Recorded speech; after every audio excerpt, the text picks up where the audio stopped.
జనం కోరుకున్న హోస్టింగ్. గత సీజన్ లో ఎందుకు వచ్చిన హోస్టింగ్ రా సామి అంటూ హోస్ట్ ని బండపోతులు తిట్టుకున్నారు. చూసే వాళ్లే హౌస్ లో ఉన్న కంటెస్టెంట్స్ కూడా. ఆయన మళ్ళీ హోస్ట్ చేస్తే అసలు మేము బిగ్ బాస్ మొహమే చూడమని స్టేట్మెంట్లు పాస్ చేశారు. అంత చెత్తగా ఉంది మరి నాగార్జున హోస్టింగ్ గత సీజన్ లో. కానీ 9వ సీజన్ మాత్రం నాగార్జున హోస్టింగ్ ఎలా ఉందని అడిగితే మాటలు లేవు అంతే. పర్ఫెక్ట్ హోస్ట్ మెటీరియల్ అంటే ఈయనే. ఇది కదా జనం కోరుకున్నది, ఇది కదా కింగ్ నుంచి జనం ఆశిస్తున్నది. ఈ వాడి వేడి విన్నాళ్ళు ఏమైపోయింది బాసు అనేటట్టు సాగుతుంది నాగార్జున హోస్టింగ్. చేసేవాడు తప్పించుకోవడానికి నానా రకాల మాటలు మాట్లాడుతూ ఉంటాడు. అలాంటి వాడికి శిక్ష వేయాలంటే వాడు తప్పుని ఎత్తి చూపి అడిగి పాడేయాలంటే హోస్టింగ్ ఎంత నిక్కరసుగా ఉండాలి.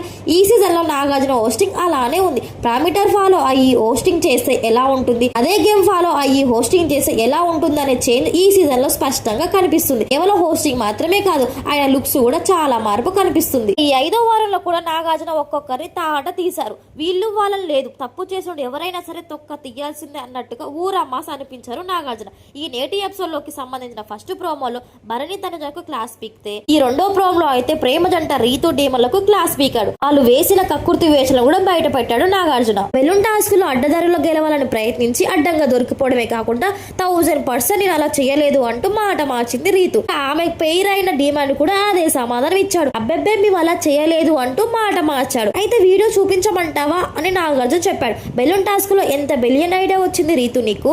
ఉదుతూ గాల్లో ఉంచాలని చెప్తే కారులో ఉంచితే అది గాల్లో ఉన్నట్ట.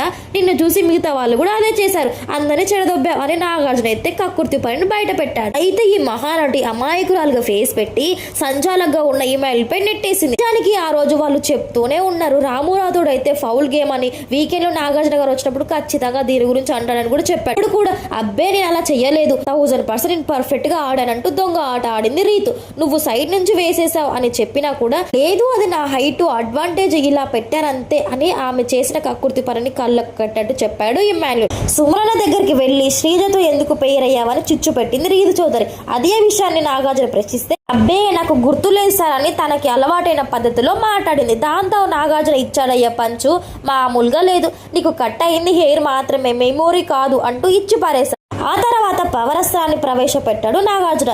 ఇదే ఇప్పుడు కంటెస్టెంట్ కి ఆ విధంగా మారబోతుంది. సో ఇదండి ఈ రోజు ఎపిసోడ్ లో జరిగింది.